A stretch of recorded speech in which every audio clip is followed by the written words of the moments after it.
Good afternoon, ladies and gentlemen. Thank you for being here. Hope you're enjoying the spectacular weather. It's supposed to get even warmer this week. Before I take questions, I wanted to remind you that later today the President will participate in an interview with YouTube and Google Plus to discuss his State of the Union address.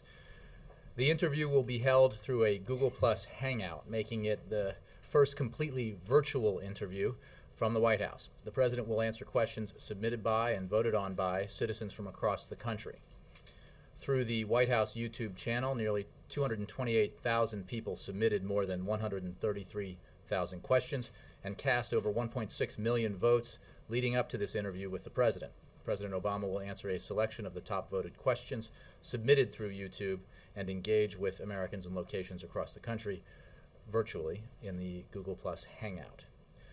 Continuing the administration's commitment to public engagement and participation, the White House launched an official presence on Google Plus earlier this month. The White House Google Plus page delivers news, engagement opportunities, and behind-the-scenes content to its followers. President Obama's interview kicks off a series of White House Hangouts in which members of the Obama administration will continue to use this platform to engage with citizens on a range of issues. Video of the Google Plus Hangout will be streamed on whitehouse.gov and to the briefing room at 5:30 p.m. A quick follow-up on that. Sure. Can you explain exactly what Google Plus is? Google Plus is, I believe, Google's social media vehicle. But for more questions, I refer you to the good folks at Google. But you're right to ask. The Associated Press. There are some reports out of Cairo that the U.S. Embassy there is giving shelter to Americans to prevent them from arrest. Is the White House taking any steps to secure or protect their freedom? Well, I can confirm that there are a handful of American citizens at the embassy. We're not aware of that they're in any danger, but that handful of citizens has opted to stay in the embassy compound in Cairo while waiting for permission to depart Egypt. As you know, these are citizens who have been told they cannot leave Egypt. We have, in our discussions with the SCAF, the Supreme Council of the Armed Forces, we've made clear our concerns about this issue and our disappointment that these several citizens are not being allowed to depart Egypt in connection with the government's investigation into NGOs. And we continue to work with the Egyptian authorities to resolve this issue as soon as possible. You said a handful and also several. Do you know how many we're talking? I don't have anything more specific for you than that. I don't have a precise number to give you or any individual names.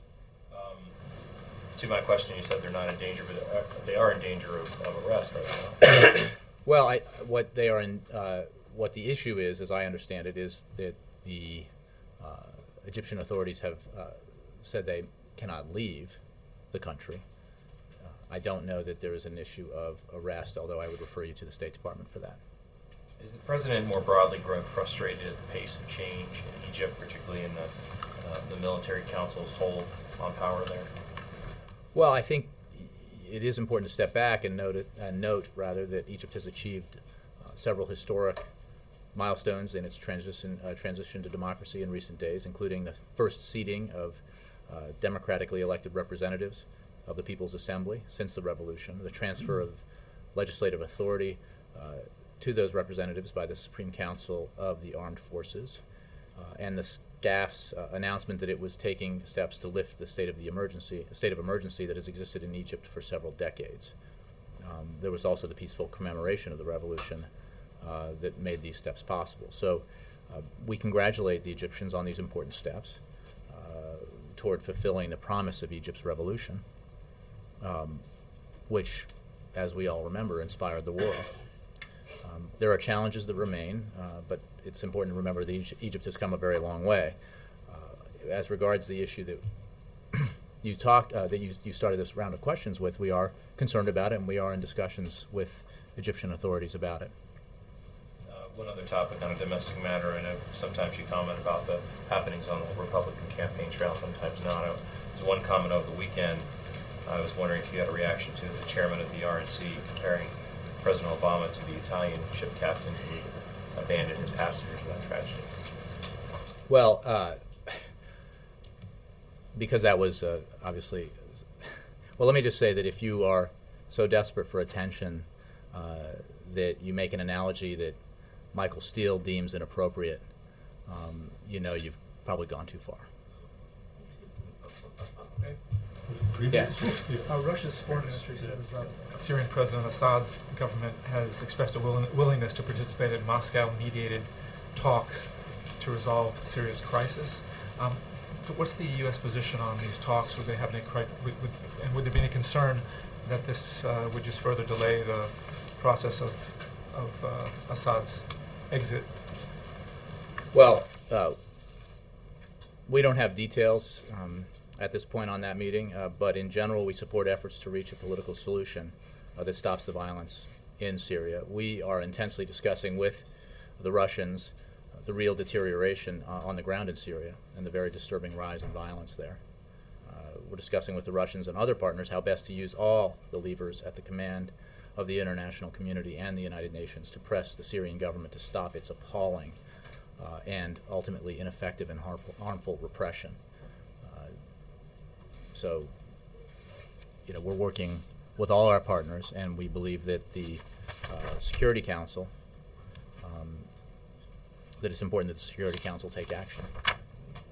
Does the U.S. fully back the Arab League's initiative that's being brought to the Security Council? We believe that the Security Council should not permit the Assad regime to assault the Syrian people while it rejects the Arab League's proposal for a political solution. We do support the Arab League's role in this process, and governments that act to prop up Assad's brutal regime will find themselves in a small minority and criticized for abetting further human rights violations. I mean, it's important to look at where this process is headed.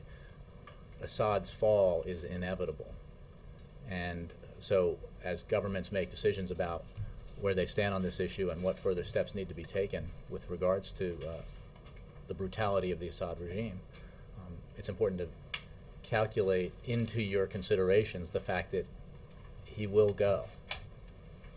The regime has lost control of the country and will eventually fall. Okay. And if Assad's fall is inevitable, as you say, is the U.S.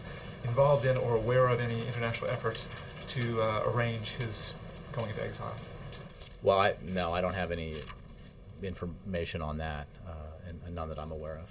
I mean, we support the Syrian people in their transition to democracy. We're working with our international partners to continue to pressure the Assad regime to get it to stop its brutal and appalling behavior and to step aside so that that transition to democracy and a peaceful transition can take place.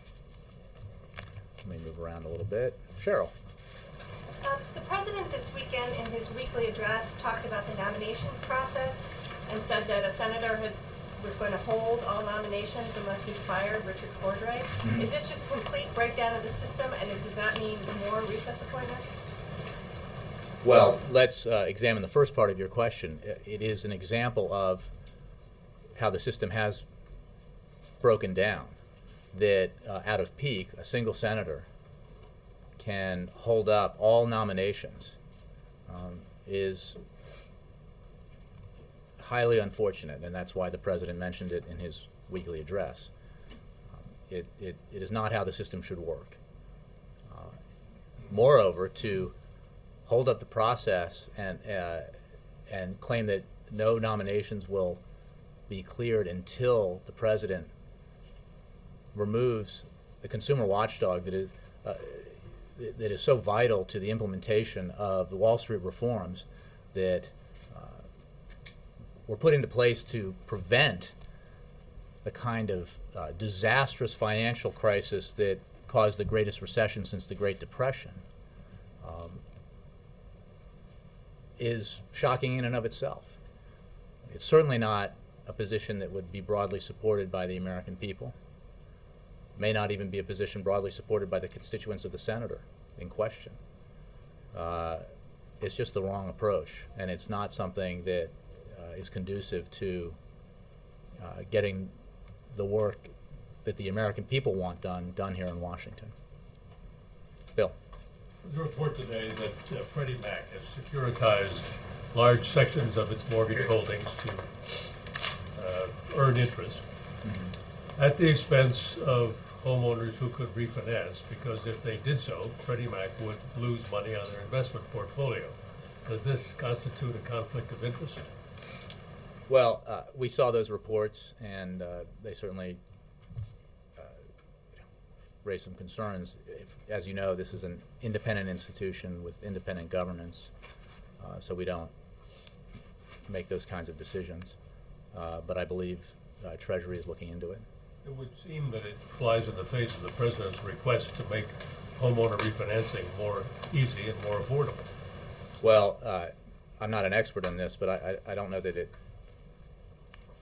flies in the face of that at all. I think it is a judgment worth looking at, again, by an independent agency. The president's commitment to making refinancing more available is absolutely firm and is not changed by anything that this independent agency is doing with this with regard to that. And you'll hear more details about that from the president later this week about the refinancing initiative. Dan. Thanks. How much of a drag will the continued debt problems in Greece have on the U.S. economic recovery? Look, we have said, and it continues to be the case, that Europe remains a concern. The Europeans have taken important steps towards dealing with their financial issues, financial and markets issues. There have been positive developments, but more work needs to be done. And this is a European issue, and the Europeans have the capacity and the wherewithal to resolve it. We have been very engaged, both at the level of the president and in particular at the level of the Secretary of the Treasury, in an advisory capacity, because we have some experience dealing with this kind of financial crisis and mitigating it and resolving it. So the fact that in a global economy a problem in Europe could affect our economy only reminds us and reinforces the fact that we need to take every measure we can on the issues that we control to ensure that our economy keeps growing and it keeps creating jobs. That's why the president put forward the American Jobs Act in the fall. That's why he looks forward to the Congress extending without drama or delay the payroll tax cut to 160 million Americans, as well as unemployment insurance. And it's why he will continue to press on the initiatives contained within his State of the Union address that are aimed at economic growth in the manufacturing sector and in innovation. And because it is a world filled with potential problems to our global economy that may or may not transpire, you need to, here in Washington, do everything you can as an elected member of Congress and as President of the United States to create some insurance for our economy, that it can continue to grow and create jobs, and that's what this president is committed to doing. And when you say that the president has been involved in an advisory role, has he been making phone calls? I mean, what specifically has he been doing? Sure, I don't have any recent phone calls to read out to you, but as you know, for the past many months, the president has been engaging with his European counterparts on this issue, and via telephone as well as in meetings at the G20, for example. And Secretary Geithner has as well with his counterparts, and he's traveled to Europe as well. So while it is a European issue that requires a European solution, we have important experience that we can bring to bear in advising, offering our advice and counsel to the Europeans and how they deal with this.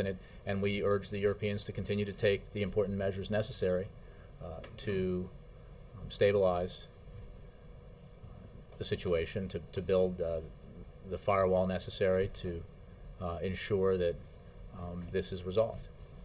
During the State of the Union, the president said, talking about the importance of keeping young people in school, said, quote, "So tonight I am proposing that every state requires that all students stay in high school until they graduate or turn 18. Can you flesh that out a little bit more? What specifically is the president going to do to push this proposal, I guess, forward? Well, I don't have any more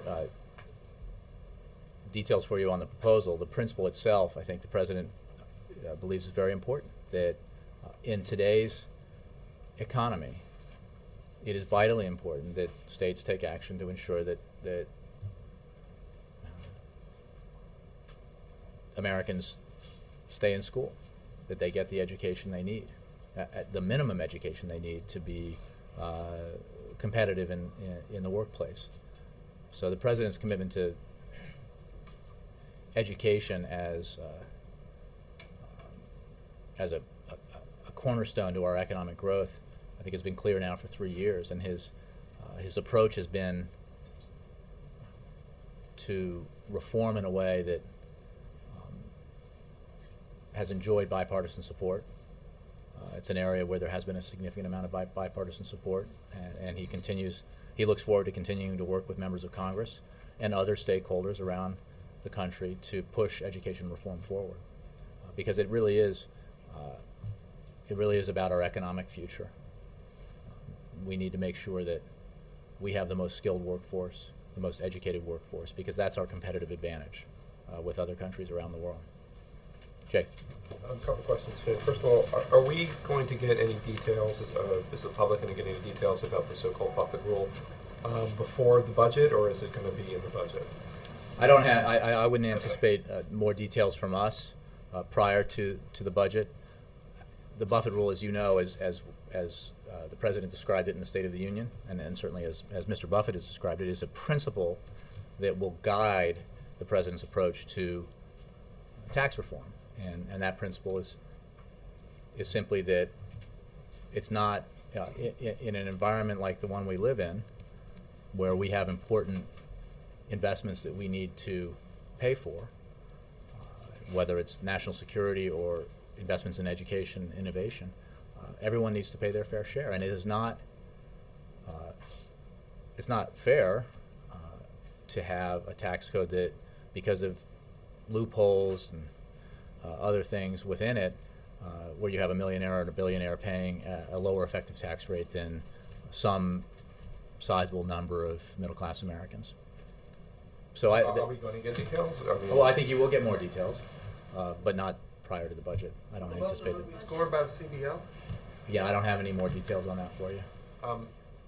Vice President Biden over the weekend attended a retreat in which a Democratic House retreat in which he shared some details in his inimitable style about the decision-making process for the OBL raid, in which he said that he actually recommended against it, and everybody else in the room, with the exception of Secretary Panetta, hedged their bets. Is that accurate? Well, Vice President Biden was one of the handful of people involved in this process, and I certainly I know that he's speaking accurately.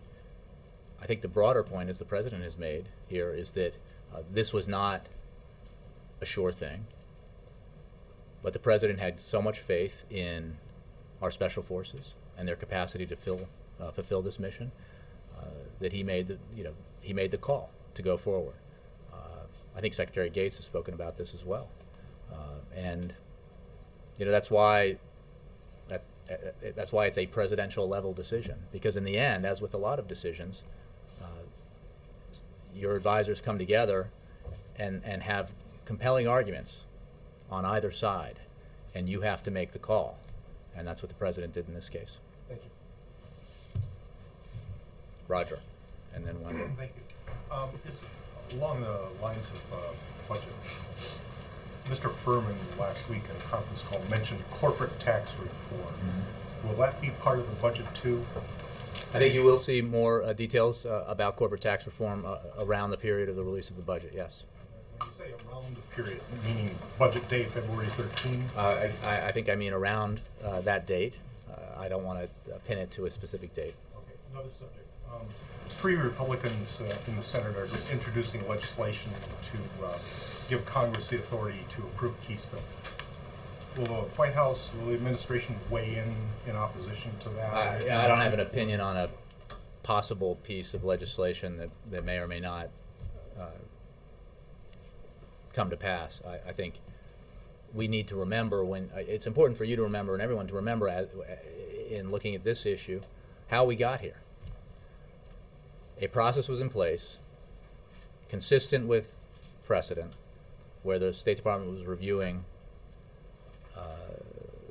the request for a permit here. When significant concerns were raised about the pipeline route, not least by the Republican governor of Nebraska, a decision was made to seek an alternate route, one that did not run through territory that over the aquifer there in Nebraska. State Department made that decision. The President concurred in that decision. It required an expansion of the time period to review the request as would be appropriate because it was an alternate route. An alternate route that, as far as I know, still has yet to be identified. The Republicans, with absolutely clear warning from the State Department that doing so would put them in an untenable position, chose instead, for political partisan reasons, to insert this extraneous measure in the payroll tax cut extension, thereby all but ensuring that the State Department would recommend denying the permit because it could not grant a permit on a pipeline route that hadn't even been identified. So that's why we are where we are. And whatever actions are taken in the Congress with regards to this, it's important to have that as a backdrop when you're writing about it or discussing it. Well, I realize it's only a bill introduction, and as you say correctly, so I've got a long way to go. But I'm just wondering if the White House would try to head it off with the sense that there's momentum. Let's see what happens. I don't have anything to predict. And one other thing on the meeting with Saakashvili this afternoon, will the president be asking Georgia to contribute more troops in Afghanistan? And also, what does the meeting, what kind of impact may it have on U.S.-Russia relations? Well, let me just say that the president looks forward to the meeting with the Georgian president, Saakashvili, today in the Oval Office. This year marks the 20th anniversary of diplomatic relations between the United States and the Republic of Georgia. Today, the two presidents will discuss further strengthening the U.S.-Georgia Charter on strategic partnership by enhancing our cooperation in the fields of trade, tourism, energy, science, education, culture, and security.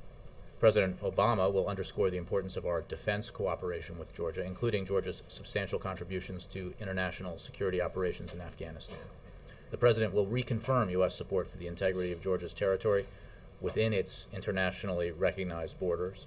The President also looks forward to discussing upcoming elections in Georgia and the reforms that will ensure Georgia's continuing transformation into a vibrant and stable democratic state. How's that for an answer? Well, I'm not going to. Well, let's why don't we wait for the meeting to happen, and if we have a readout to provide, we will provide it to you. I think that our approach to Georgia and Georgia's relations with Russia has not changed, and this meeting is. The President looks forward to it for all the reasons I just described. Wendell. A couple of questions. Recognizing that the upcoming budget will have elements of restraining spending and also trying to preserve the economic recovery, which direction will it tilt toward? More spending to make sure the recovery doesn't go south, or really getting a handle on the debt? Well, Wendell, as you know, because you reported on it, the spending has already been decided through the Budget Control Act. The overall amount that will be put forward in the budget was decided within in August in a bipartisan vote. And it's important, since you asked, to remind everyone that when it comes to deficit reduction and dealing with our long-term debt, this president, working with Republicans as well as Democrats in Congress, has already locked in over $2 trillion in deficit reduction through spending cuts. More needs to be done, and you can be sure that the proposal the President put forward last fall for a comprehensive balance deficit and debt reduction will be reflected in his budget because it's the right way to go, as every independent bipartisan commission has said, and which this President firmly believes. And that balanced approach has to include revenues as well as entitlement reforms. The President's been committed to that approach from the beginning, and he remains committed to it, and you'll see that reflected in the budget. The spending was decided with Republicans late last summer. In Iran, Secretary Panetta says that it's possible they could have a nuclear weapon within a year should they decide to try and do that. Senator Lieberman says at some point the U.S. is going to have to decide whether to act militarily to prevent that. Does that mean that since the President has already said all options are on the table, he's going to have to make that decision within a year? Whether or You're not to absolutely use, right excuse me, whether or not to use military force to deal with Iran's nuclear program? The President has made clear two things. One, that he is determined to prevent Iran from acquiring nuclear weapons. That is our policy. He has also said that he takes no options off the table. The strategy that he has been pursuing with broad international support has resulted in the most onerous sanctions ever placed on Iran that have had clear effect on the Iranian economy and on the Iranian regime, that have isolated Iran more than it has ever been. And we will continue that pressure using all the means at our disposal, working with the international community to pressure Iran into living up to its international obligations. Does the President agree with that timetable, though? That he's going to have to make a decision in a Well, year? that's Wendell's words about when he has to make a decision. I think the Secretary also went on to talk about delivery vehicles and the timeline for that. But I don't want to get into analyzing timetables. But what I can tell you is that this President's policy is clear. He has stated repeatedly that he and this administration are determined to prevent Iran from acquiring nuclear weapons. We have a comprehensive strategy that we've been executing with the international community, with partners and allies around the world, that is having a clear impact on the Iranian economy. And we continue to make clear to the Iranians that the way to relieve the pressure is to, through the P5+1 process, live up to its obligations. That is the right approach. It is also the right approach to leave take no option off the table. No one denies the impact the sanctions are having, but they also don't appear to be dissuading Iran from moving forward with its nuclear program. So doesn't Secretary Panetta's assertion that they could do it within a year put a timetable on the President for making a decision? Well, yeah. It's an estimate based on the administration's view about the development of the process in Iran, but it doesn't change our strategy, which is continue to put pressure, continue to isolate, continue to make clear to Iran what its options are and how outside the international community their behavior has placed them, and also make clear that we're not removing any options off the table, from the table, and then move forward. But Jay, are there signs that, other than having a clear impact on the Iranian economy, this strategy is having an impact on their decision to go forward? All right, so I appreciate the question, but what signs would you look for economic sanctions to have, except for on the economy? So they are having the desired effect. Ultimately, the diplomatic/sanctions approach, we hope, will have the effect of changing Iranian behavior. It is certainly important to push that process forward, working with our international partners. And it is simply a fact that we have a situation where the world is united against Iran on this issue, and Iran internally is divided, which is the reversal of the world as it was when President Obama took office, where the world, or much of it, was blaming the United States and its approach to this for what was clearly Iran's problem. And through the policies of this president and the approach that this president has taken, the world now sees Iranian behavior for what it is. And that has resulted in the kind of sanctions regime that we've been able to put together. Chris. Thanks. The Washington Post reported on Friday that the DoD is taking what was supposed to be a decommissioned warship and turning it into a large floating base, reportedly headed to the Middle East somewhere. Can you say specifically where it's headed? I would refer you to the Department of Defense. Is there any concern that this might be perceived as antagonistic towards Iran? Well, again, I would refer you to the Department of Defense. As is the case with the Gulf and the Strait of Hormuz, our presence there is part of a rotation that has not changed at all, and ensures that we maintain significant presence in the Gulf. Regarding the specific issue that you just mentioned, I would refer you to the Pentagon. And also, Jay, the Occupy Wall Street protesters are making headlines again. As you know, over the weekend, 400 protesters were arrested in Oakland, and now today, the National Park Service is expected to clear out protesters, potentially as we speak, from a site here in D.C. What is your reaction, and is the administration concerned that some of these protesters are taking things too far? Well, with regards to Oakland, that's obviously a local law enforcement matter. Here in Washington, I would refer you for specifics to the U.S. National Park Service and the U.S. Park Police. And our position has been and continues to be that we need to balance First Amendment concerns, the right to demonstrate, the right to speak freely, and with public safety concerns and public health concerns. And we understand that that local law enforcement, as well as in this case, the National Park Service and U.S. Park Police are weighing those considerations when they make these decisions, and that's appropriate. Dan. Since Mr. Mark Grossman, was unable to get into Pakistan, has the President had any discussions with him specifically about that matter and about the state of our relations with Pakistan? I also have a related question, which I'll give you now, which is... I'm not aware of any conversations the President's had with Mr. Grossman.